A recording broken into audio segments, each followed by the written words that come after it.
Bueno, vamos a comenzar el servicio de esta mañana. Nos hemos congregado para darle gloria a nuestro Dios. Eso es lo que dice la letra de esta canción. Le voy a invitar a que nos pongamos de pie, si usted puede, allí para poder cantar y dar inicio a este servicio de adoración.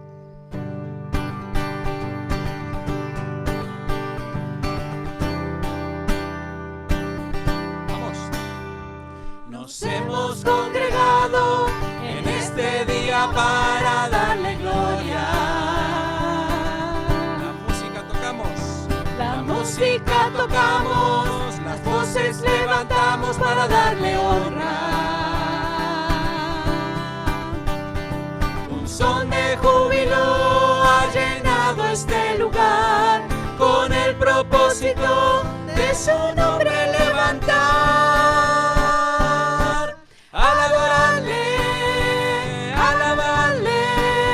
Solo a Él, adorarle, Él ha sido fiel.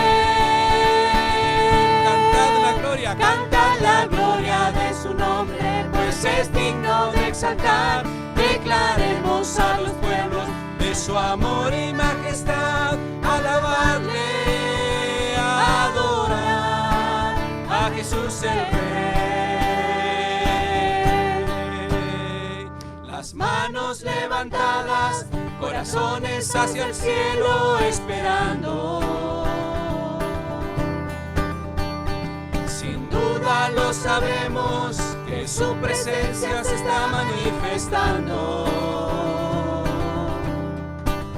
Al sentarse sobre el trono de nuestra adoración, dejamos que Él gobierne sobre toda creación. Alabarle, solo a Él.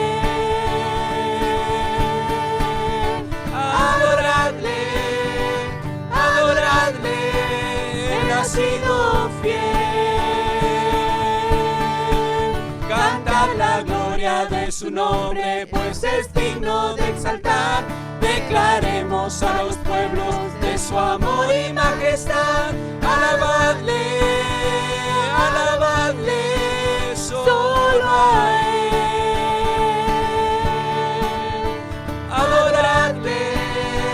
Adoradle, Él ha sido fiel. Cantad la gloria de su nombre, pues es digno de exaltar. Declaremos a los pueblos de su amor y majestad. Alabadle, adorar a Jesús el Rey. Alabadle, adorar a Jesús el Rey. Última vez, Alabadle, adorar a Jesús el Rey.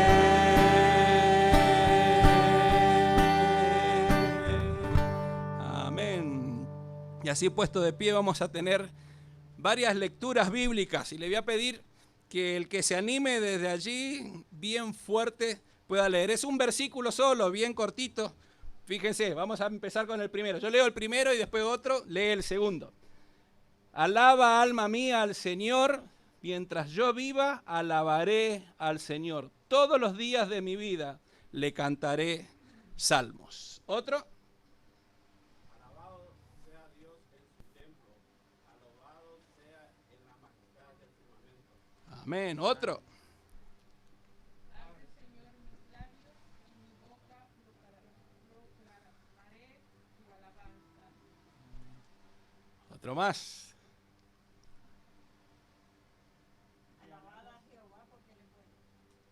Amén. Ya leyó, el que viene leyó. Te alabo, Señor, porque tus obras son formidables, porque todo lo que haces es maravilloso. De esto estoy plenamente convencido.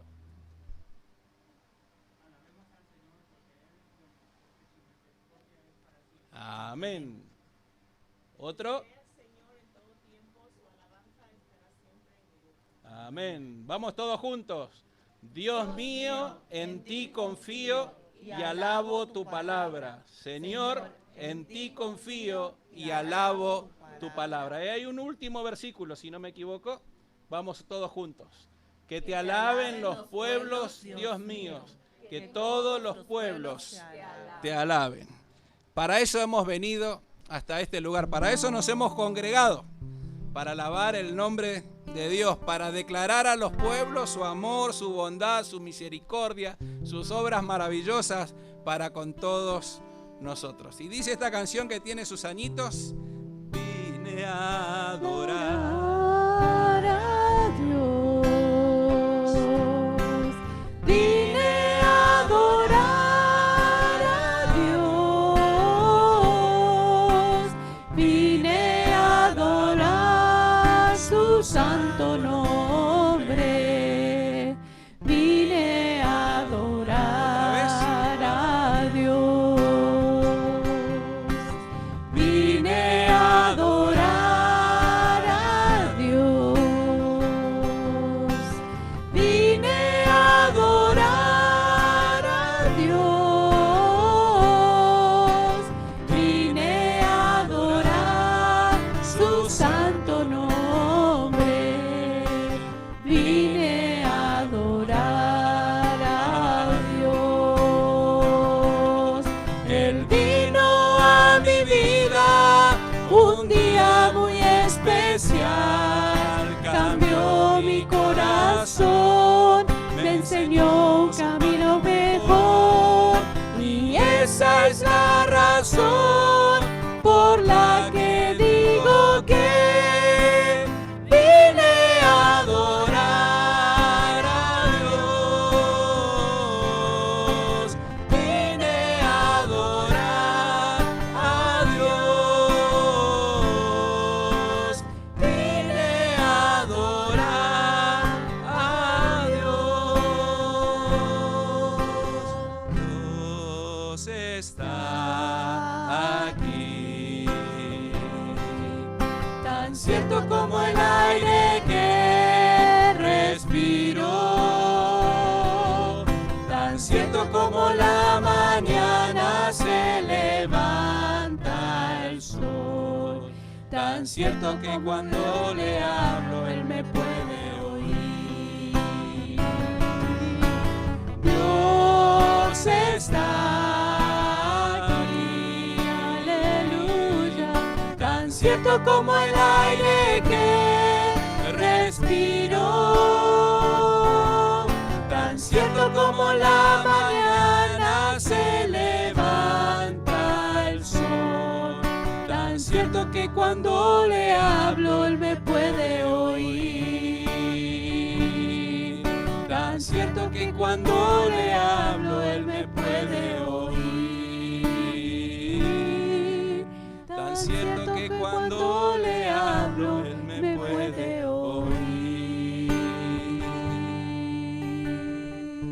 Como leíamos recién, de esto estoy totalmente convencido, dice el salmista. Tan cierto como la mañana se levanta, tan cierto como que cada vez que nosotros nos vamos a descansar, Dios sigue obrando, Dios sigue trabajando, Dios sigue obrando para nuestro bien. Y cada vez, cada mañana que nos levantamos, que podemos ver el sol, una vez más, nos convencemos y sabemos con toda seguridad que aún podemos hablar con Dios y Él nos oye. Y si hay algo más maravilloso todavía, hablar con Dios, Él nos oye y Él responde nuestras oraciones. Tan cierto como que le hablo y Él me puede oír. Hay una canción que creo que nunca la cantamos aquí, pero es muy sencilla y seguramente la habrá cantado porque tiene muchos años y ha recorrido todo Latinoamérica. Cuando alabamos a Dios, debemos estar pensando en estas tres personas que son un solo Dios. Alabamos a Dios como Padre, alabamos a Dios como Hijo, alabamos a Dios como Espíritu Santo. Tres personas, pero un solo Dios. así. Padre eterno, yo me postro ante ti. Padre eterno, yo me postro ante ti. Yo te amo, te adoro, doy culto a ti. Padre eterno, yo me postro ante ti. ¿Quién la cantó por primera vez? A ver, ahí está. La gran mayoría por primera vez. Bueno, siempre se aprende una canción nueva. Esta salió hace poquito, hermano. Recién está grabadita en cassette todavía, imagínense. Vamos de nuevo. Padre eterno, yo me postro ante ti. Padre eterno, yo me postro ante ti. Yo te amo, te adoro, doy culto a ti. Padre eterno, yo me postro ante ti. Jesucristo, te glorificaré. Jesucristo, te glorificaré. Yo te amo, te adoro, doy culto a ti. Jesucristo, te glorificaré.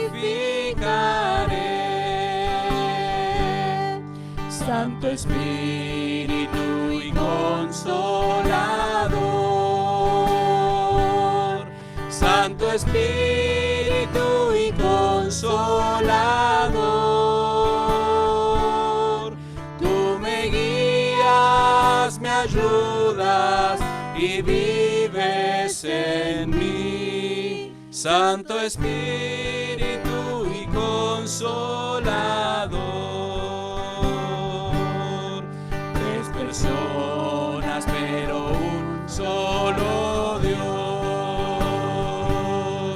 Tres personas pero un solo Dios.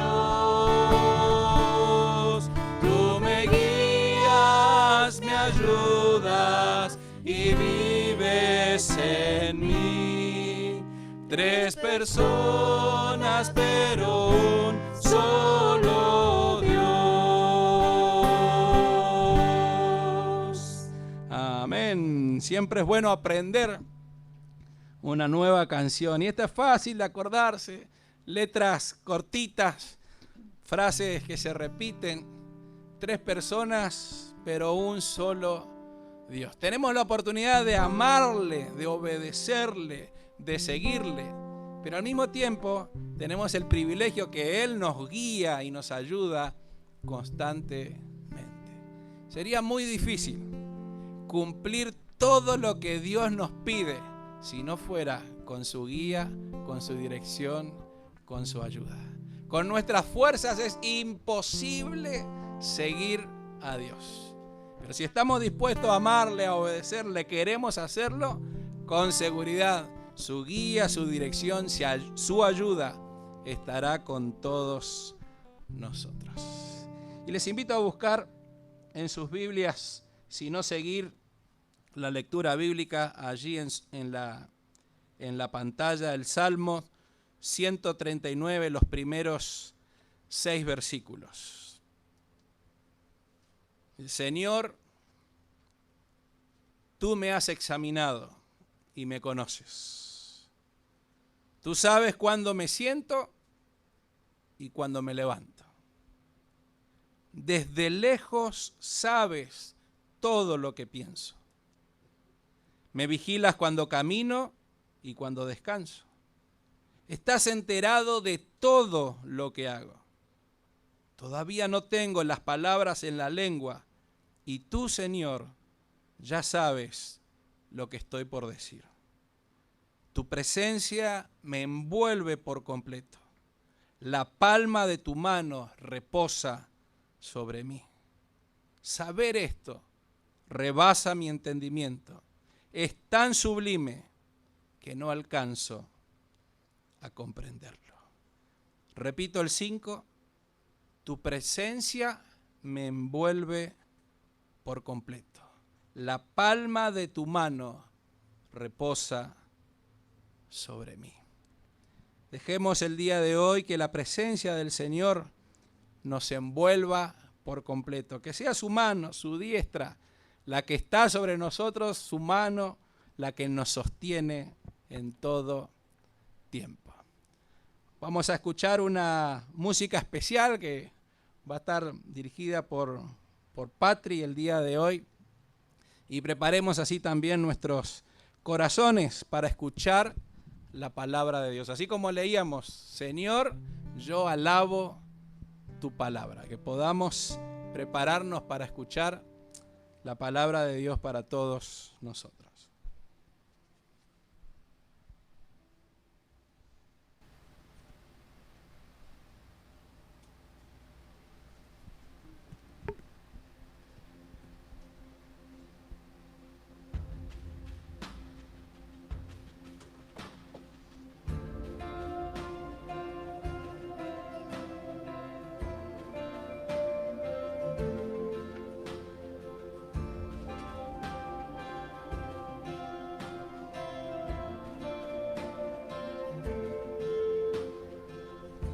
Aún antes de hablar, tu voz podía oír.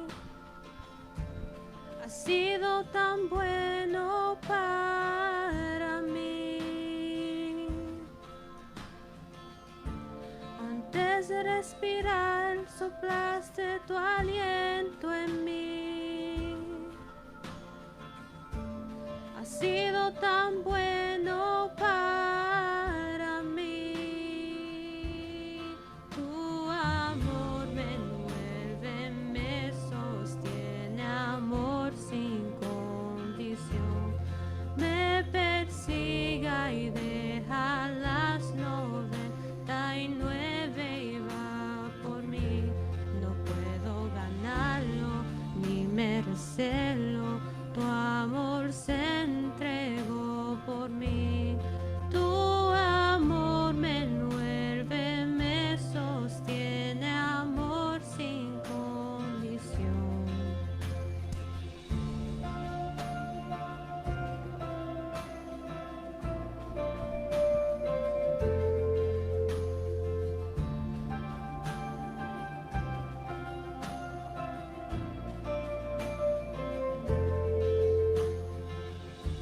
Cuando enemigo fui, tu amor luchó por mí.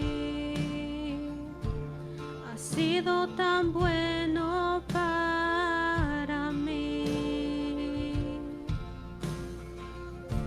Cuando indigno fui, pagaste el precio por mí.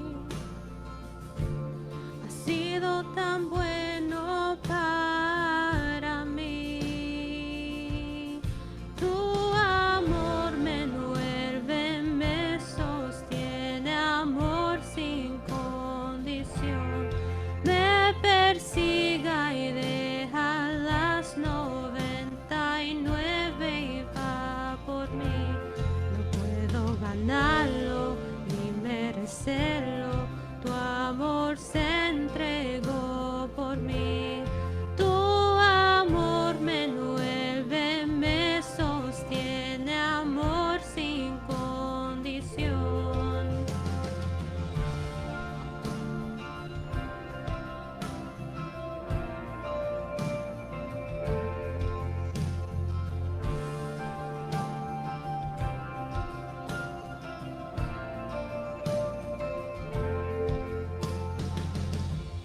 Pared que no rompas, monte que no escales para encontrarme a mí. No hay pared que no derrumbes, cadena que no rompas para encontrarme a mí. No hay sombra que no alumbres, monte que no escales para encontrarme a mí. No hay pared que no derrumbes, cadena que no rompas para encontrarme a mí. No hay sombra que no alumbres, monte que no escales para encontrarme a mí. No hay pared que no derrumbes, cadena que no rompas para encontrarme a mí. No hay sombra que no alumbres, monte que no escales para encontrarme a mí. No hay pared que no derrumbes, cadena que no rompas para encontrarme a mí. Tu amor me envuelve, me sostiene, amor sin condición. Me persiga y deja las 99 y va por mí. No puedo ganarlo ni merecerlo, tu amor se entregó por mí. Tu amor me envuelve, me sostiene, amor sin condición.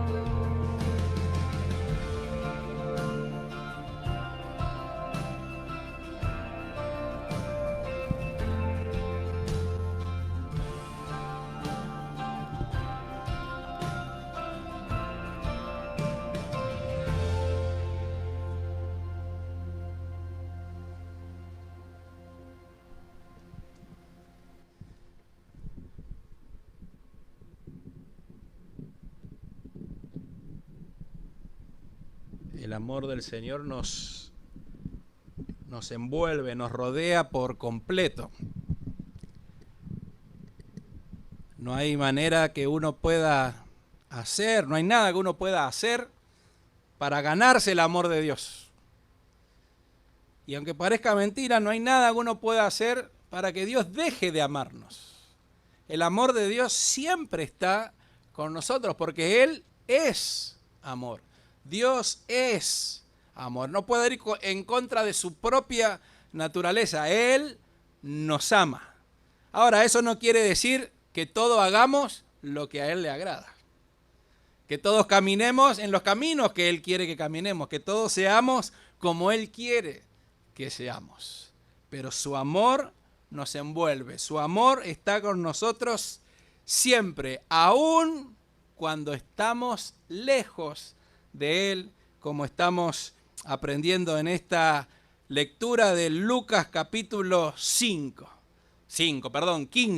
Lucas capítulo 15. Les invito a buscar y poder seguir meditando en esto que se ha llamado la historia breve más hermosa del mundo, o la historia breve más completa del mundo, o la mejor historia contada de una manera muy breve. Allí encontramos la que conocemos como la historia del hijo pródigo, que como dije en varias oportunidades, la historia no se trata del hijo, la historia se trata del padre. Así que ese título muchas veces nos hace pensar en el hijo, y ese título, como dijimos tantas veces, ni los títulos, ni los capítulos, ni los versículos están en el original del texto bíblico. Eso es algo que nos ayuda a encontrarlo más fácil, ¿no? Pero la historia se trata de un padre que tiene dos hijos. Y me gustaría que antes de leer a partir del versículo 11 que vamos a estar leyendo el día de hoy, recordar lo que ya hemos leído el domingo pasado y lo que hemos estudiado también el domingo pasado.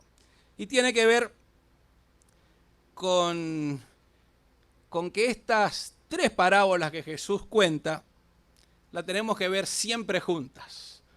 Ya leímos y estudiamos el domingo pasado las dos primeras y parte de la tercera. Tratamos de mantener la unidad de todo el capítulo, porque justamente las tres historias están contadas juntas. Las tres historias tienen una misma imagen, una misma enseñanza y algo que nos quiere enseñar el Señor, así como se lo hizo a los escribas, a los fariseos que estaban allí presentes, a los discípulos que estaban cerca, todos los que pudieron escucharle, Jesús cuenta estas historias tratando de enseñarle algo. Por eso debemos estudiarlas juntas, las tres juntas. Tiene una sola imagen, una sola pintura en tres cuadros distintos. Así como cuando recibíamos el boletín, si se acuerda que tenía tres partes, tres cosas distintas, pero forman una sola imagen. Seguramente usted recibe algún folleto de información en forma de tríptico y toda la información es de lo mismo. Es una misma información, pero en tres cuadros distintos. Así también está contada esta historia. Lo otro que me gustaría que recordemos es la estructura que tiene. Por eso son tan parecidas. Por eso en la estructura, en la repetición que tiene la primera, la segunda y la tercera parábola, nos da la idea de qué es lo que Jesús quiere enseñarnos. Las historias están llenas de detalles, por todos lados. Podemos quedarnos en cada uno de los detalles por horas completas, pero la repetición de la primera, la segunda y la tercera historia es el énfasis que Jesús está haciendo. Por eso lo que tratamos de hacer es buscar este énfasis, el por qué Jesús cuenta estas historias. La estructura en las tres es exactamente igual. Hay algo que se pierde, algo que alguien que busca hasta encontrarlo, y tercero, se celebra con gozo en la casa. Esta es la estructura, ¿no? Estas son las tres repeticiones que tenemos en las tres historias que Jesús cuenta. Ahora, ¿por qué Jesús cuenta esta historia? No se levantó ese día y dice, a ver qué historia voy a contar hoy, a ver de qué les voy a hablar hoy, sino que a través de la experiencia de vida, Jesús cuenta esta historia. Justamente lo que dicen los dos primeros versículos de este capítulo 15 nos dice por qué Jesús cuenta.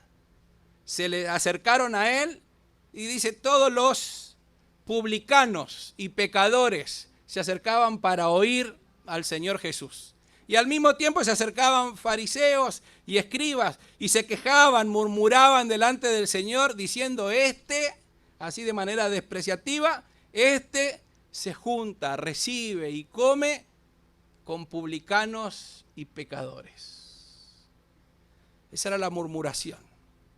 Y a partir de allí, entonces vienen estas tres historias que Jesús cuenta. Nunca debemos descolgar el por qué lo cuenta del sentido de esta historia.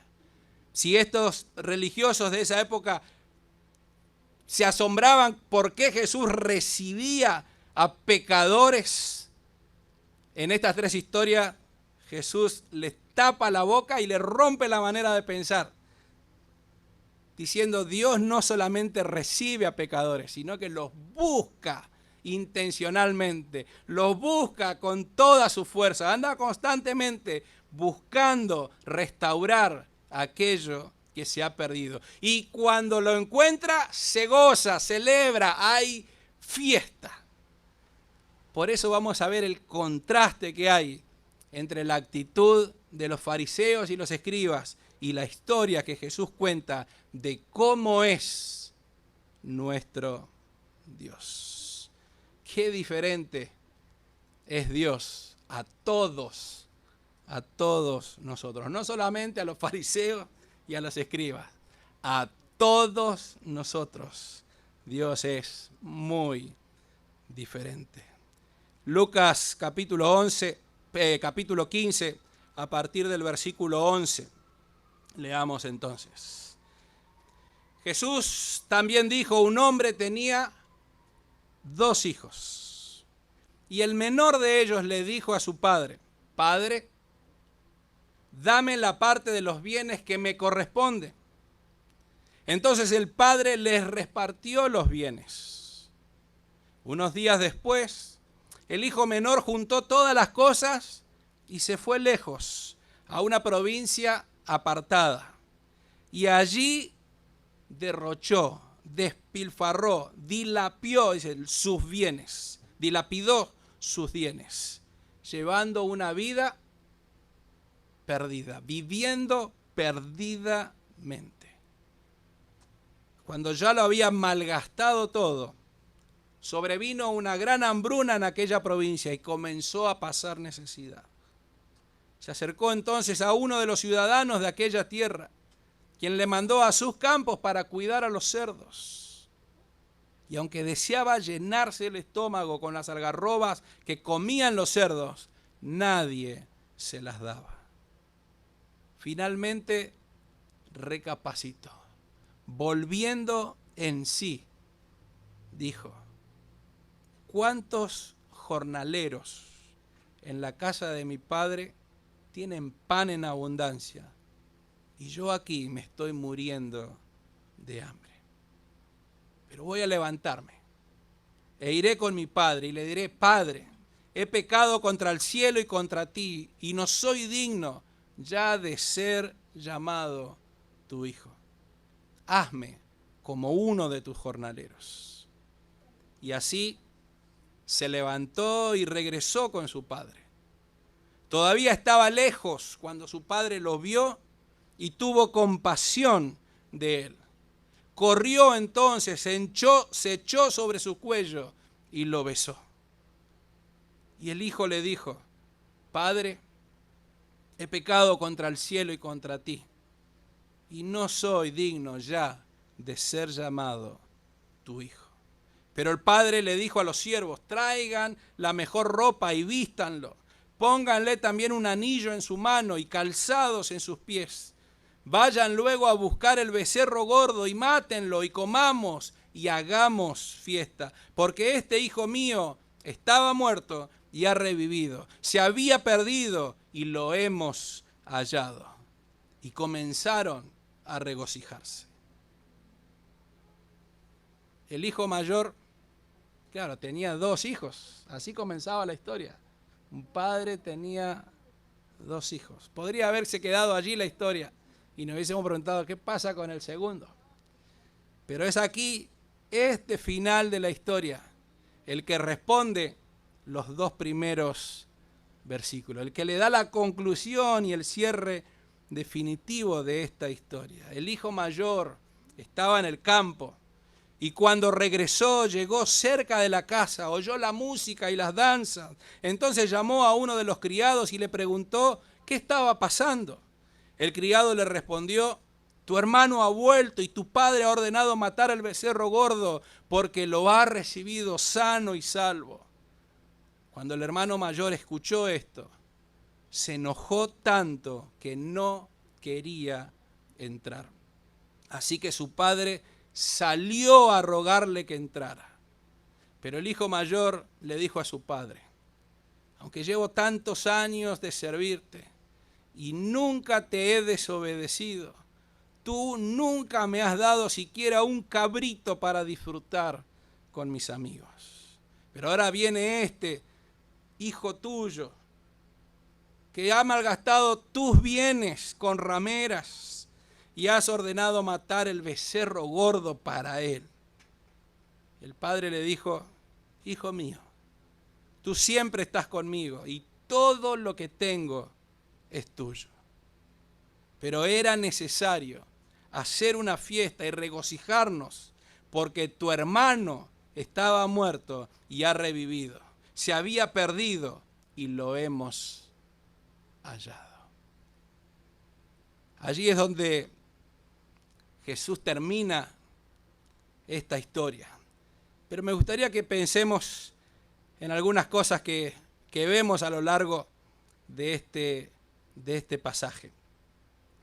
Como dije, nunca dejemos de pensar en las 3 historias. Porque las 3 historias forman el todo de esta imagen de Dios, de conocer a Dios. Cuán diferente es a la actitud de los fariseos y los escribas, pero también a la actitud que nosotros podemos tener el día de hoy. Dios, el Padre, es totalmente diferente a todos nosotros. La oveja y la moneda de las 2 historias anteriores no se propusieron ir lejos de la casa. como meditábamos el domingo pasado, la oveja no decidió irse, la oveja y quizá fue comiendo un pastito más allá lejos, se descuidó un poquito, no se daba cuenta y de repente se encontró perdida. La moneda estaba dentro de la casa, no decidió irse, pero estaba perdida allí. Ahora la historia del hijo menor, deliberadamente él quiso irse lejos de la casa y lejos del padre. Tomar todo lo que según él le correspondía y darle la espalda a sus padres. Ahora al final de cuentas, todos se perdieron. La oveja, la moneda, el hijo menor, pero también el hijo mayor. Todos estaban perdidos, sea como sea. Estar lejos de Dios es estar perdidos. Quizás alguna idea de cuando decimos perdido, cuando entre nosotros vemos a alguien y decimos, este está perdido. O contemplamos alguna situación en la que está diciendo algo y decimos, este está perdido. O este está haciendo algo y por la acción, este está perdido. ¿Cuándo pensamos nosotros que alguien está perdido? Y está perdido cuando uno no puede darse cuenta del presente. Cuando uno no puede darse cuenta de la situación en la que está. Y como no puede darse cuenta, entonces tampoco puede planear su futuro. ¿Se ha encontrado así alguna vez? Que uno no sabe muy bien en dónde está, qué le pasa, cómo está, y por esa razón tampoco puede mirar hacia adelante. Es decir, no puede hacer una planificación hacia un futuro. Pero también cuando alguien está perdido en los afanes, en las preocupaciones, en los miedos, el odio, la venganza, cuando uno está hundido en un vicio que no puede juzgar justamente y uno pierde la confianza en Dios, pierde la confianza en los demás y pierde la confianza aún en uno mismo. Y encima ya no hay fuerza ni valentía para hacer frente a los problemas. Ese es alguien que está perdido. No solamente que puso mal el GPS y por un momento se encontró desorientado. Uno está perdido cuando se encuentra en esta situación. No puede ver la realidad del presente ni la del futuro. Y está rodeado y hundido por todas las circunstancias de la vida. Ahogado, como dice uno, está ahogado y uno no sabe si hay mucha agua o hay poquita agua. Y a veces uno se ahoga, como está la expresión, en un vaso de agua. Pero uno está perdido, uno está ahogado y no puede hacer frente a los problemas. Ahora ya no se trata de cosas, ya no se trata de ovejas ni de monedas, sino del ser humano pecador. Esta tercera historia habla del ser humano pecador, del ser humano que está perdido, que deliberadamente decide irse lejos del Padre. Ahora hay una buena noticia, que el amor de Dios es más grande y puede vencer la insensatez del ser humano. ¿A quién se le va a ocurrir ir lejos del Padre donde está lleno de abundancia? Y uno dice, ¿y por qué es ser humano? ¿Por qué es pecador? ¿Por qué es insensato? Porque no está pensando, porque no se da cuenta de la realidad y decide irse. Padre, dice, dame la parte de los bienes que me corresponde. Así empieza el hijo menor. Dame lo que me corresponde. ¿De quién es? ¿Es del padre o es de él? Pero él pide lo que entiende que le corresponde. Este es mi derecho. Dame lo que me corresponde.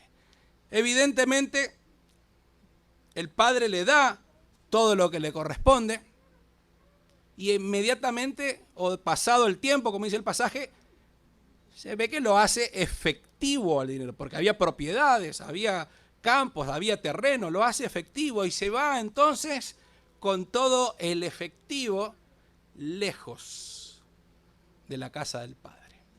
Así funciona el pecado. Comúnmente vemos, lejos de acá las cosas van a ser mejor. Comúnmente cuando uno está en el patio de su casa, mira al vecino, qué lindo que está el patio del vecino. Cuando uno es chico, qué rica es la sopa de la mamá del amiguito, pero no la de casa, ¿no? Y empieza a pensar en todas esas cosas. Siempre lo de afuera, siempre lo que está lejos, siempre lo que es desconocido ha de ser mejor de lo que uno tiene en su casa, de lo que uno tiene en su mano. Así funciona el pecado, porque tenemos en nuestras manos lo que Dios nos ha dado y queremos otra cosa. Y no solamente otra cosa, sino aparte, lejos de la casa y lejos del Padre. El hijo menor decidió irse. Es la primera parte de la historia. La segunda es lo que pasó, cómo vivió allí lejos del Padre. Y la tercera parte, el regreso al Padre. Vamos a ver rapidito estas tres partes de la historia. Qué poco duró la fortuna.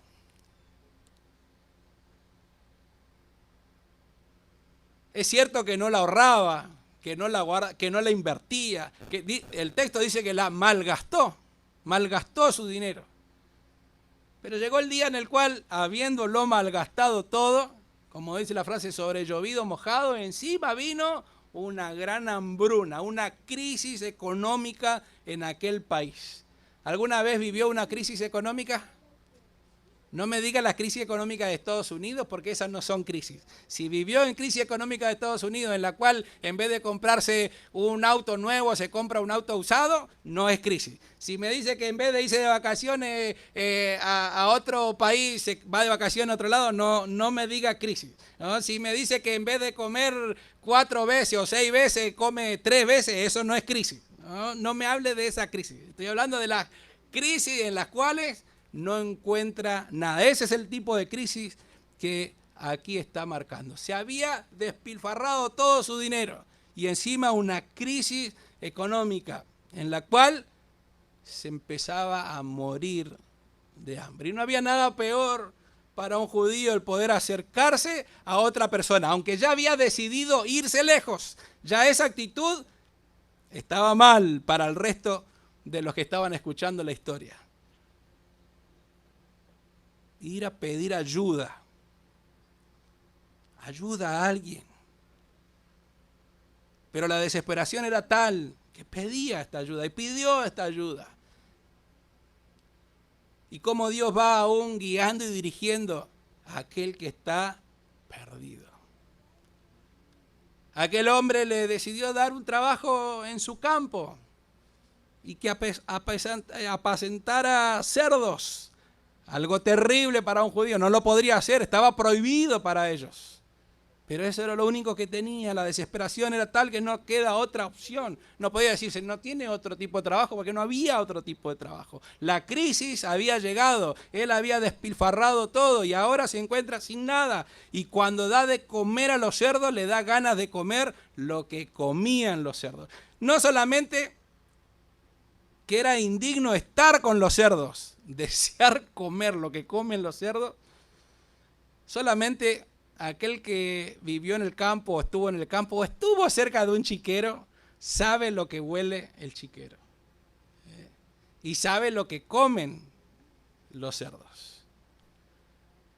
Decidió o tenía ganas de comer lo que los cerdos comían y nadie le daba nada. No hay nada peor que tener hambre y no encontrar la ayuda de nadie, ni siquiera de los cerdos. Ni los cerdos le querían convidar, parece, la convida a este hombre. Qué poco dura lo que tenemos en nuestras manos. Cuando vivimos perdidamente, cuando vivimos lejos de Dios, así como entra, se va, desaparece, no dura nada. Algunos un poquito más de tiempo, pero llega el día en el cual ya no habrá más y encima la crisis llegará. Por eso Jesús en esta historia tiene una palabra muy compasiva para el ser humano. Por más que es insensato y decide irse lejos del Padre, tiene esta palabra compasiva que es, pero volviendo en sí. Cuando recapacita, como diciendo, este no está en sus cabales, no está pensando, no está razonando lo que está viviendo, no, está fuera de sí, porque solamente alguien fuera de sí puede hacer lo que está haciendo. Pero volviendo en sí, recapacitando, tomando razón, entonces se da cuenta, ¿cuántos jornaleros hay en la casa de mi padre? Llenos de abundancia, teniendo que comer todos los días, jornaleros. Y acá me gustaría que pensemos, en la casa de alguna manera estaban estos tres grupos, los que eran la familia, el padre y los hijos. Después estaban los siervos, los trabajadores, los empleados que trabajaban para ellos. Y después estaban los jornaleros. El jornalero, el que trabajaba por día, no era parte del staff, no era parte del empleado, ni siquiera era uno de los siervos de la familia, sino aquellos que conseguían trabajo por día, en el día, como aquella historia cuando Jesús sale a buscar trabajadores por el día. Bueno, es la misma historia, los jornaleros. ¿Cuántos jornaleros que ni siquiera son siervos del Señor tienen en abundancia para comer y yo acá muriéndome de hambre? Entró en sí, recapacitó. Pero el arrepentimiento, la conversión del hombre pecador no pasa solamente por darse cuenta, sino por tomar la acción. Él dijo, me levantaré e iré a la casa de mi padre y le pediré perdón a mi padre. Le diré, Padre, he pecado contra el cielo y contra ti. Ya no soy digno de ser llamado tu hijo. Hazme como uno de tus jornaleros. Eso es lo que pensó. Y muy buen pensamiento. Volviendo en sí se dio cuenta, necesito pedirle perdón. Y no solamente porque hice mal las cosas, sino como lo llama, he pecado contra ti. He pecado contra el cielo. Ya no soy digno. No volvía a, bueno, perdoname, pero acordate que soy tu hijo. Este es el verdadero pensamiento de aquel que sabe que ha pecado. Ya no soy digno de ser llamado tu hijo. Hazme como uno de tus jornaleros. Pero no solamente lo pensó, sino que exactamente esto es lo que hizo. Ese es el arrepentimiento. Se fue lejos, pero un día decidió volver. Por ese mismo camino en que se fue, regresó a su casa. Y allí está volviendo este joven. Ahora miremos un poquitito lo que el padre hace. ¿Cuáles son las acciones del padre? Lo que llama la atención, más que nada, es que el padre nunca obligó a sus hijos. ¿Se dio cuenta de eso en la historia? Después léala de nuevo. El padre nunca obligó a sus hijos. Cuando aquel le pidió, no le discutió. No era lo mejor. Seguramente habrá pensado, y si tiene que aprender de la mala manera, tendrá que aprender. Pero no le dijo nada, no le dijo, mirá, no te conviene, pensalo bien. No le dijo nada. Repartió con ellos sus bienes. Cada quien toma sus propias decisiones. Aunque querramos decirle muchas veces a Dios, Dios, no me dejes decidir mal, quítame la libertad. No, el Señor nunca va a quitar la libertad. Él quiere que decidamos y que decidamos lo mejor. Él pone todo delante de nuestras manos, pero cada cual es responsable de las propias decisiones. Si usted se quiere ir lejos de Dios, puede hacerlo. Dios no se lo va a impedir. Así como al hijo quiso irse lejos, el padre no se lo impidió, lo dejó ir lejos. Es cosa suya.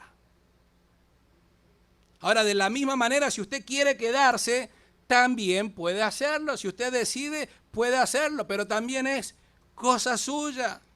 Dios nos da la libertad de decisión. El menor pensaba que lejos era mejor. Como dije hoy, las cosas del vecino son mejor. Las cosas que están afuera, las cosas que están lejos son mejor. Así funciona el pecado. La tontería de menospreciar lo que uno tiene en sus manos. Y el engaño de las luces. El engaño de lo grande. Como aquel que vive en el campo y quiere ir a la ciudad.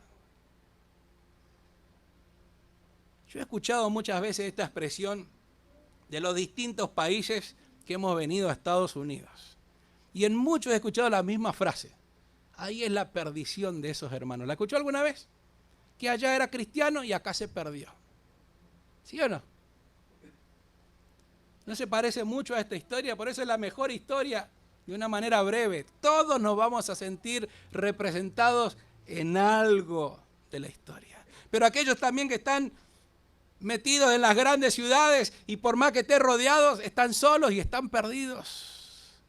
El engaño de pensar que lo otro ha de ser mejor. Ahora el hijo siempre siguió siendo hijo, aunque estaba en el chiquero, aunque estaba entre los chanchos, aunque lo había despilfarrado todo, aunque estaba allí, el padre lo seguía amando como a su hijo. Fíjense Deuteronomio capítulo 21, versículo 17. Es la ley. Por eso este hijo pudo pedirle esta porción a su padre. No era común y no está bien visto que un hijo le pida la herencia al padre antes que se muera, ¿no? Es algo como que le corresponde una vez que el padre ya no está más, ¿no? ¿Cómo se sentiría usted si su hijo le viene a pedir la herencia? Bueno, yo me reiría, le diría, ¿qué deudas quiere que te dé? ¿No? Porque lo único que le daríamos serían deudas, pero le pide, ¿no? Padre, dame la parte que me corresponde a mí. 21:17, el padre hebreo no podía decidir repartir como él quiera las cosas, sino que por ley, al primero, al hijo mayor, al primogénito le correspondía 2/3 de la herencia y al menor 1/3 de la herencia. Esa es la ley. Así que, aunque la historia no lo dice, aquellos que escuchaban la historia estaban pensando en esto. Tenía 2 hijos, el menor, por eso aclara, el menor pidió esto, 1/3 fue para aquel y 2/3 para el mayor. Y el texto dice que les repartió sus bienes. No que le dio la parte que le correspondía a aquel que se la pidió y al que no se la pidió no le dio nada. Les repartió, así que le dio los 2/3 al mayor y le dio 1/3 al menor. Y el menor despilfarró todo esto. Hace muy poquito estudiamos en Lucas capítulo 12, busque conmigo también Lucas capítulo 12 versículo 13, cuando comienza una historia que uno de los en la multitud se acerca a Jesús y le pide que arregle una situación económica con su hermano. Si se acuerdan, dile a mi hermano que me dé la parte de la herencia, ¿no? Hace muy poquito pasó algo similar, capítulo 12, versículo 13. Esta era una situación que estaba viviendo el pueblo de Israel. Era algo que les pasaba constantemente. No era una historia alejada de la realidad. Era la historia que ellos entendían muy, pero muy bien. Ahora, no solamente el padre no obligó a ninguno de sus hijos, que el padre amoroso aún le dio y repartió lo que le habían pedido, aunque seguramente no estaba de acuerdo ni quería, pero bueno, si es lo que los hijos quieren. El padre salió a buscar a ambos fuera de la casa. Nos llama la atención en esta historia que el padre no fue hasta el lugar, como es la historia del pastor que va a donde está la oveja, Jesús, ¿no? El que representa a Jesús allí. El padre no va hasta allá, pero está constantemente, sabe, como leíamos hoy en los pasajes, sabe lo que pienso, sabe lo que siento, sabe cuando me levanto, sabe cuando me acuesto. Él conoce mis sentimientos, Él me conoce completamente. Cuando estaba despilfarrando los bienes, eran los bienes del padre, así que el padre siempre estuvo presente aún en aquella situación, hasta que el hijo volvió en sí y decidió volver. Pero el padre salió a buscar a ambos, al hijo menor, pero también al hijo mayor, fuera de la casa. Y fuera de la casa, aun cuando estaban en el camino, ambos, el menor y el mayor, venían de regreso. Acciones del padre. El padre lo vio, el padre tuvo compasión de él, el padre corrió, el padre se echó sobre sus cuellos y el padre lo besó. Esos son todos los verbos que Jesús describe. Y este besar no era solamente un beso, sino que lo llenó de besos, ¿no? La expresión nuestra sería, lo comió a besos. Y si nos parecería que esas son todas las acciones del Padre, el pasaje continúa. Además de eso, el Padre pidió, denle el mejor vestido. Seguramente ese mejor vestido le pertenecía a él mismo. El Padre, denle el mejor vestido. Pero también denle el anillo. Esto es restituir al hijo en la posición de hijo. Este venía a pedirle, no merezco ser tu hijo, quiero como uno de tus jornaleros me alcanza. Solamente con venir a trabajar día por día y tener algo para comer. Le da el anillo. Esto le da la posibilidad de administrar los bienes y hacer los negocios del padre. El anillo sellaba los tratos que podía hacer una familia con otro, una venta, una compra. Esto lo podía hacer solamente el hijo y le da un anillo. No era una decoración, no es un adorno, no es solamente para salir a mostrar que tengo un anillo, es restituirlo a su posición de hijo. Y además, pónganle calzados. ¿Cuánto nos hemos olvidado de esta expresión? De lo importante que es el calzado. Claro, como tenemos tanto. No me quiero meter acá en lío de las mujeres, abrir cuántos zapatos tendrán. No me quiero meter en ese lío. Pero como tenemos tantos calzados, nos olvidamos. Y que no ha pasado muchos años en que el calzado era solamente señal de libertad.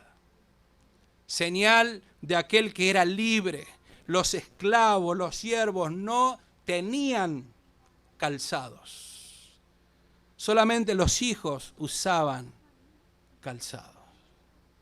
Todavía se cantan aquellos negros espiritual justamente que hablan de que todos los seres humanos tengan calzados, que todos los niños tengan calzados. No era solamente una expresión de un bien social, sino de la libertad que todo ser humano puede encontrar en el Señor.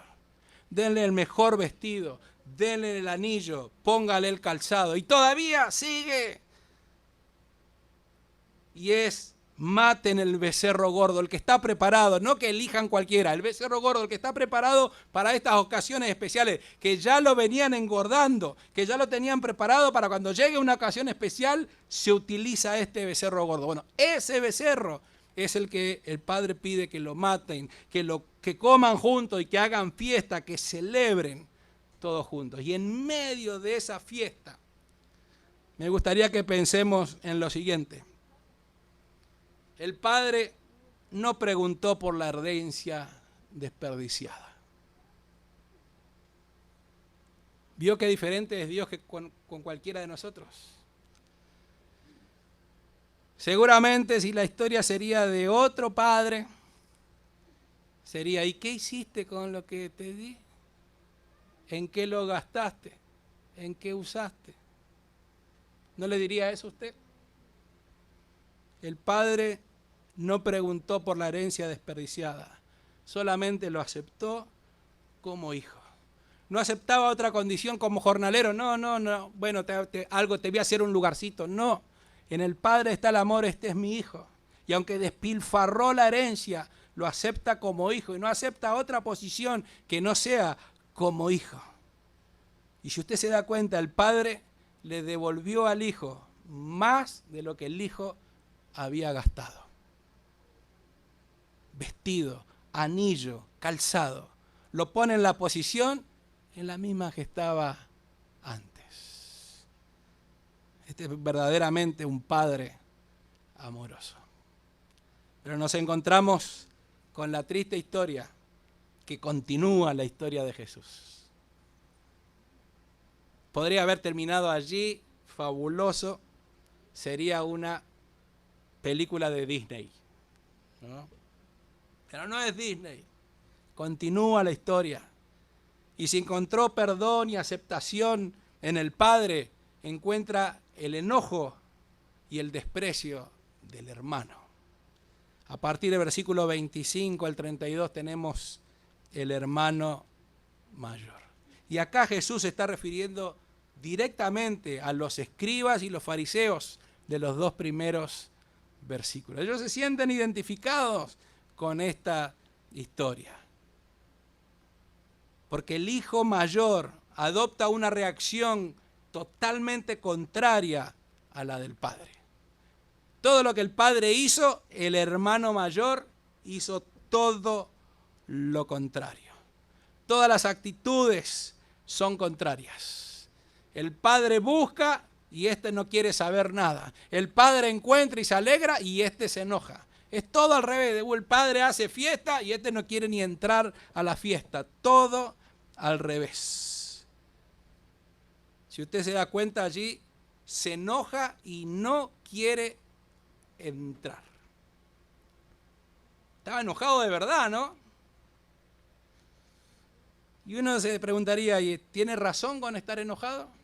Le dejo a usted lo que quiera responder. Lo que nos cuenta la historia es por qué estaba enojado, porque descarga, abre su corazón con el padre. El padre sale a buscarlo, lejos, otra vez. No vino a la casa, estaba de regreso y no quería entrar, entonces el padre sale a buscarlo.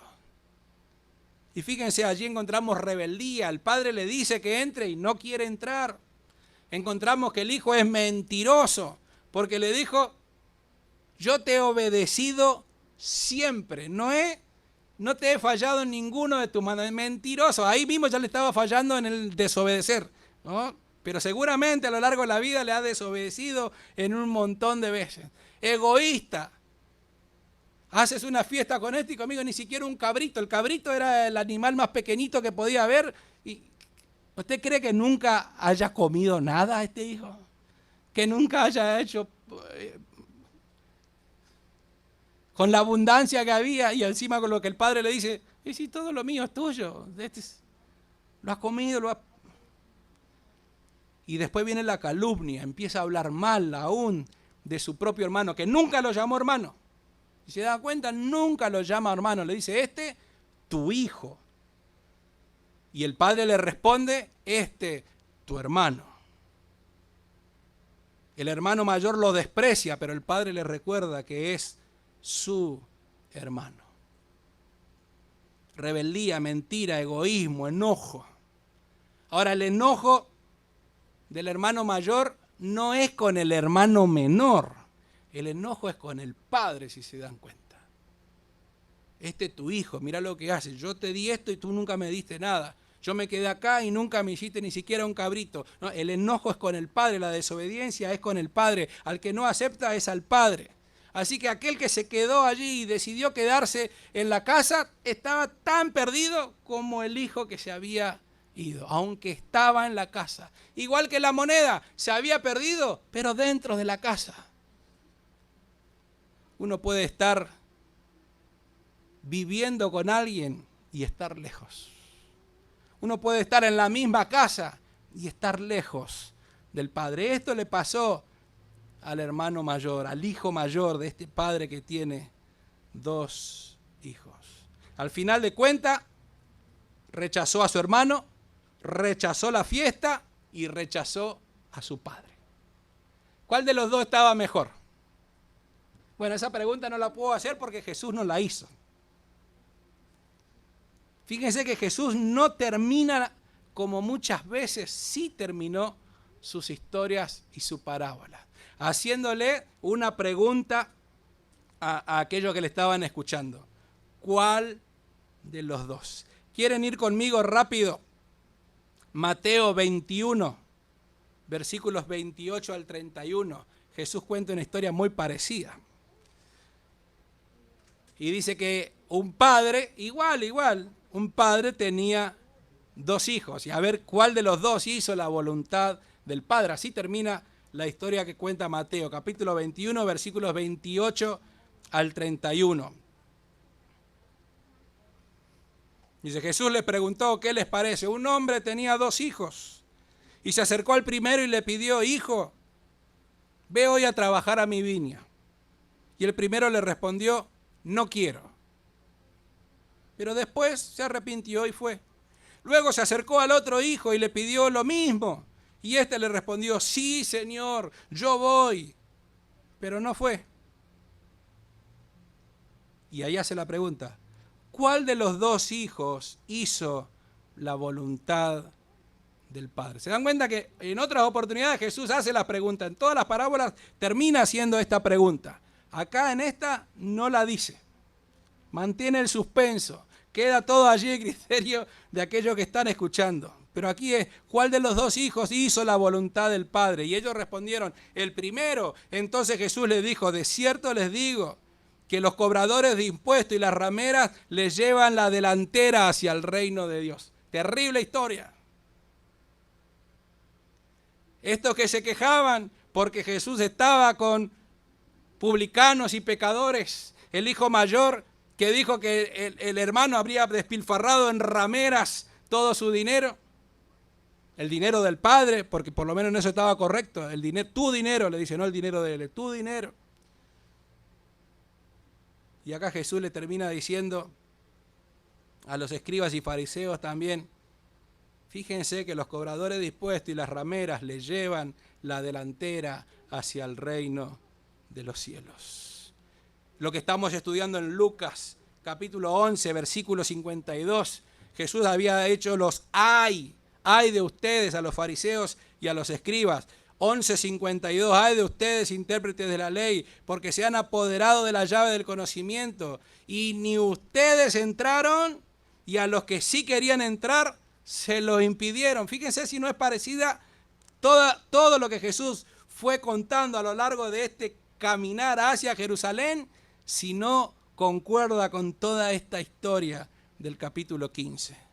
En el capítulo 14, en el capítulo anterior, versículo 24, cuando Jesús había contado la historia del gran banquete, de la gran cena que el Padre Celestial hace en el reino de los cielos, termina diciendo así, 14:24, pero les digo que ninguno de aquellos primeros invitados comerá de mi cena.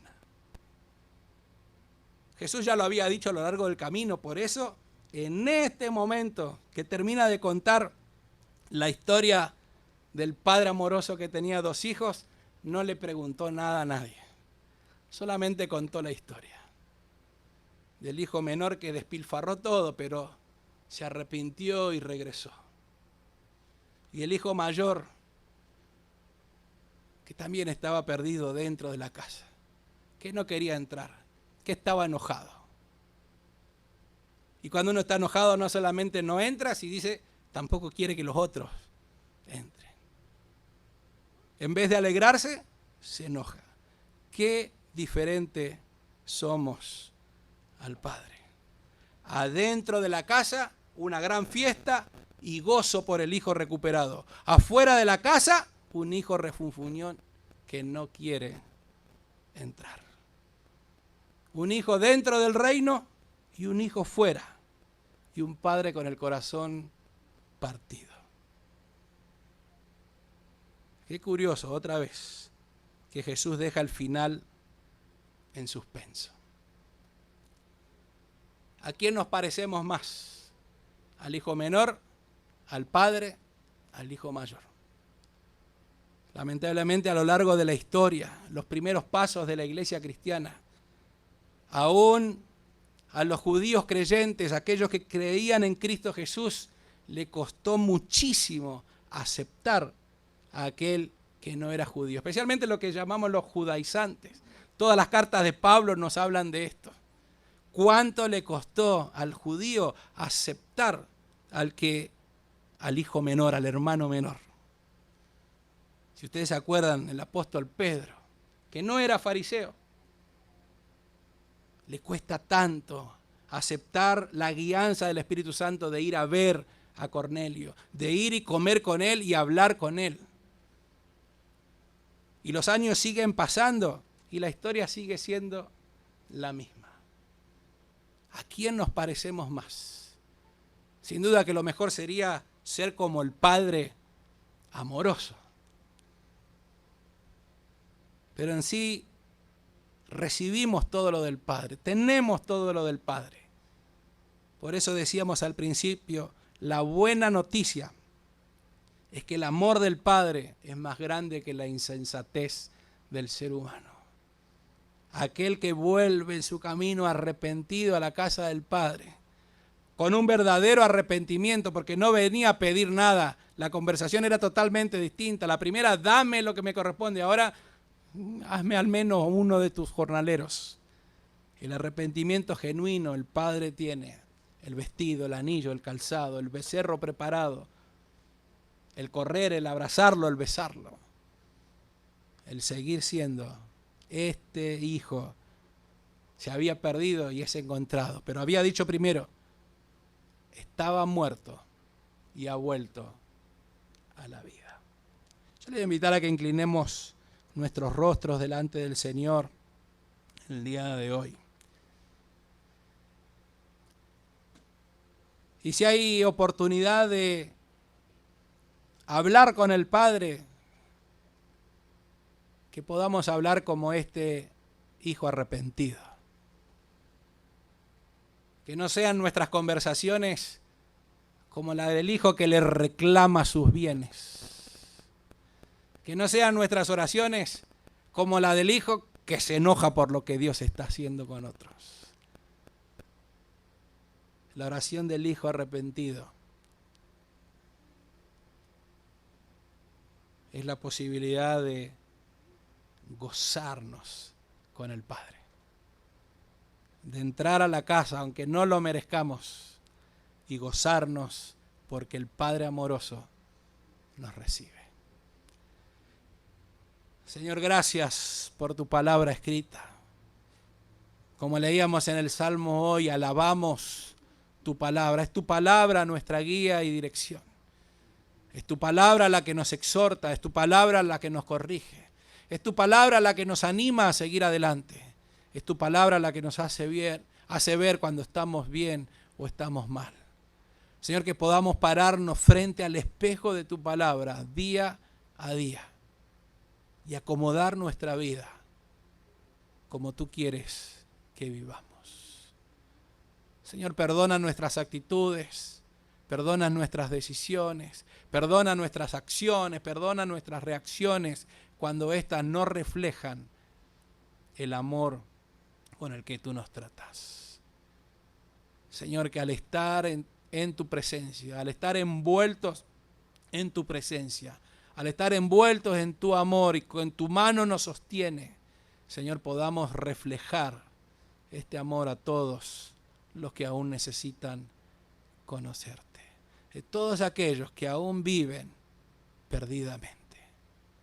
Señor, ayúdanos a cada uno de nosotros a que en casa no estemos perdidos. Que podamos gozar de tu amor todos los días, de todas las bendiciones con las que nos rodeas.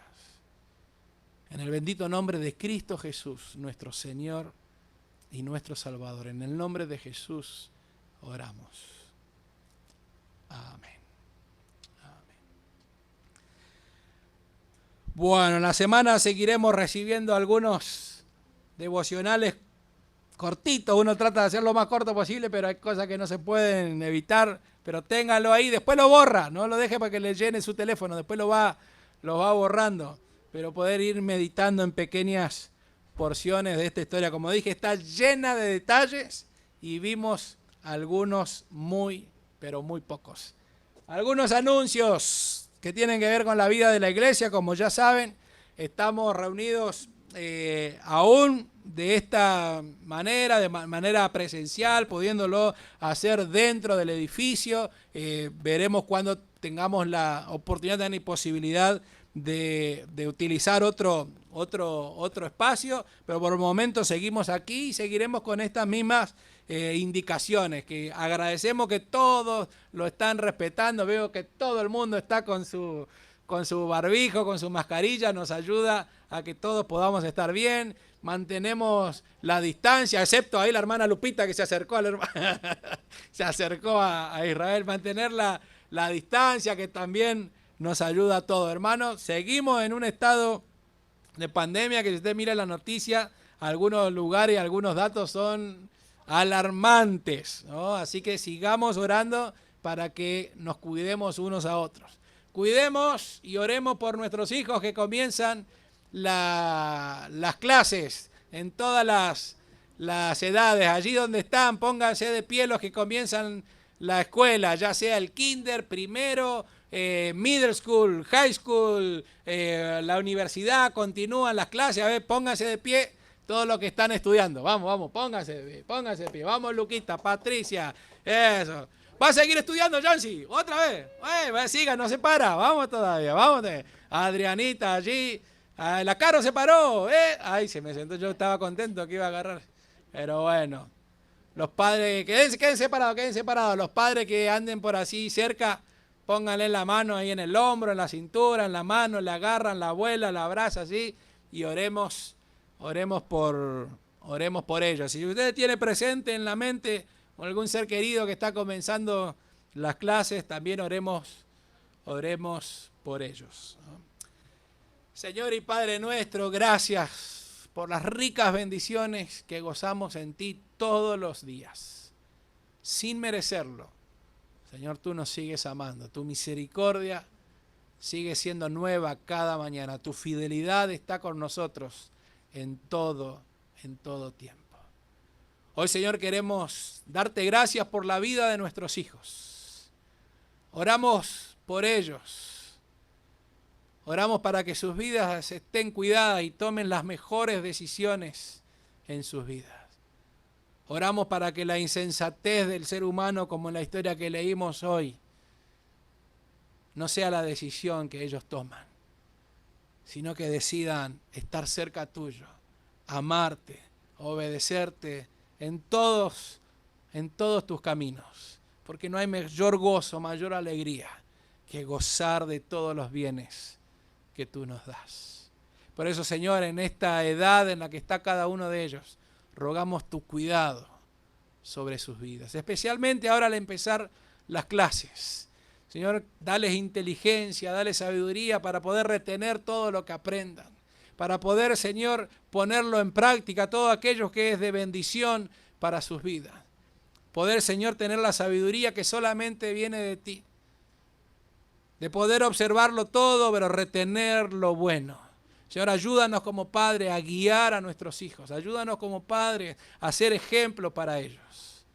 Pero, Señor, cuando están lejos nuestros, cuando están allí en la escuela, cuando están en la universidad, Señor, sabemos que tu mano poderosa está sobre ellos, que tu amor les envuelve, que tu mano poderosa les sostiene todos los días. Ten cuidado de ellos. Oramos, Señor, por esta pandemia en la cual continuamos. Y oramos, Señor, por todos los chicos, para que tengas tú cuidado de ellos, de su familia, de sus padres, de sus abuelos. Oramos por los maestros, Señor, que una vez más comienzan con ardua tarea, con cambios tan grandes a los cuales deben adaptarse. Y seguimos orando por todos aquellos que trabajan en la salud, por todos los doctores, los médicos, los enfermeros, aquellos que están en la parte de seguridad, en cualquier área que están en contacto con la salud, tan expuestos. Señor, gracias porque tu cuidado sigue estando sobre cada uno de ellos. Señor, en tus manos estamos y de allí no nos queremos mover. Ayúdanos a disfrutar de todo lo que tú nos das día tras día. En el bendito nombre de Cristo Jesús oramos. Amén. Amén. Tomen asiento. Bueno, lunes a viernes por la mañana a las 9 de la mañana tenemos un tiempo de oración. Si usted se quiere unir, puede hacerlo a través del Zoom o a través del teléfono. Y si no, va compartiendo los motivos de oración y todas las mañanas oramos por todos los motivos que se presentan, ¿no? Y los días miércoles, la reunión de oración y estudio bíblico a las 7 de la tarde. Todavía continuamos de esta manera virtual a través del Zoom y poder allí entonces compartir los motivos de oración. Anabel ya los anota todo y ese mismo miércoles a la noche ya manda para que el jueves podamos participar de un tiempo de oración, de una cadena de oración, todos como iglesia. Tómese su tiempo para orar, tómese su tiempo para darle gracias a Dios y tómese su tiempo para orar por otros. Cuando oramos por otros, realmente tenemos el corazón del Padre. Acuérdate, ese es tu hijo y ese tu hermano. Debemos orar por cada uno de nuestros hermanos. Bueno, que el Señor nos bendiga ricamente. Creo que no me olvido ninguno de otros anuncios, solamente que en el mes de octubre va a estar viniendo Richard y Sandra, así que estemos preparados también para seguir orando, ofrendando y yendo al campo misionero. No se olvide, ¿no?, de que todos aquellos que aún necesitan conocer el amor del Padre, como un día tuvimos la oportunidad de hacerlo. Que el Señor nos bendiga ricamente.